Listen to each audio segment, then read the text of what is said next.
Wekiwa Springs State Park, tranquil, lush Florida wilderness. But before I can enjoy all this, I first have to get there.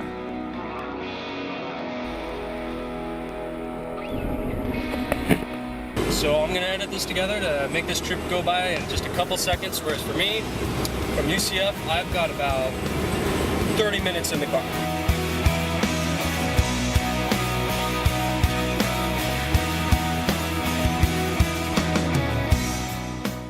As I found out, it actually took me about 40 minutes to get to the park from UCF. Then after misplacing my paperwork, then finally finding it again, I was finally allowed into the park. Okay, now time for a little history about Wekiwa. Wekiwa Springs was originally used for harvesting its cypress and pine trees till in 1941 when it was sold to the Apopka Sportsman's Club, which used the park for hunting and fishing. Then in 1969 it was sold to the state of Florida to become Wekiwa Springs State Park. Okay, now that we have that out of the way, we can move on. Before Disney World and Universal, this was Florida's theme park, and the theme was nature. The park has plenty to do. Guests can go swimming in the crystal clear water,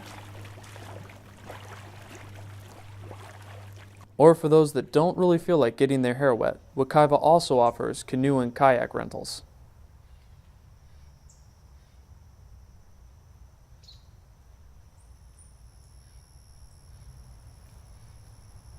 Or hiking more than 13 miles of trails.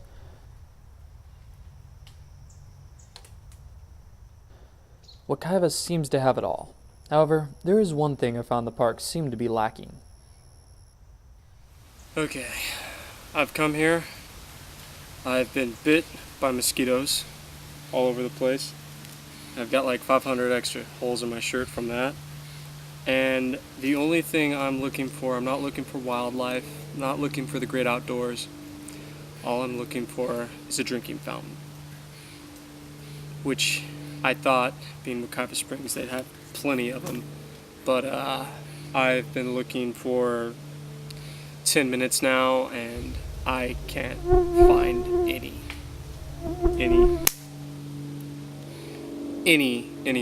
water fountains. So I'm about ready to pack this up after I get a couple more shots, and then I'm going to jump in Wekiwa Springs. And I know he said about the whole algae bloom thing, but it should be fresh enough to drink, and we'll find out if it is indeed okay to drink, depending whether or not I die from an amoeba infection.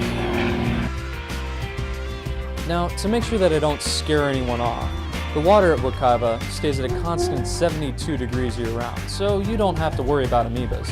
The only drawback is the water is a bit chilly. Now, the thing people come to see most here is the spring itself. Scott Mallory, the park ranger showing me around, gave me a little bit of information about the spring. But this one's the one that majorly puts out roughly 40 to 45 million gallons of water a day. To put that in perspective, Wekiwa Springs pumps out enough water in one day to supply 924 homes with water for an entire year. And it's roughly 18 to 20 feet deep, and then it gets too skinny, you can't go in any further.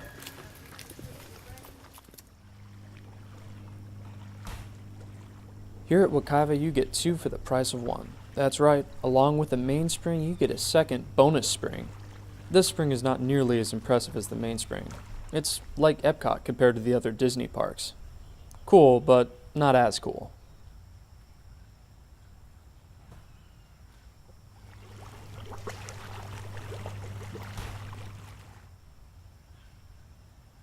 Wekiwa Springs seems to have something for everyone. Swimming, canoeing, hiking, except they don't have many water fountains, I found out, and a bit too many mosquitoes, but what can you do?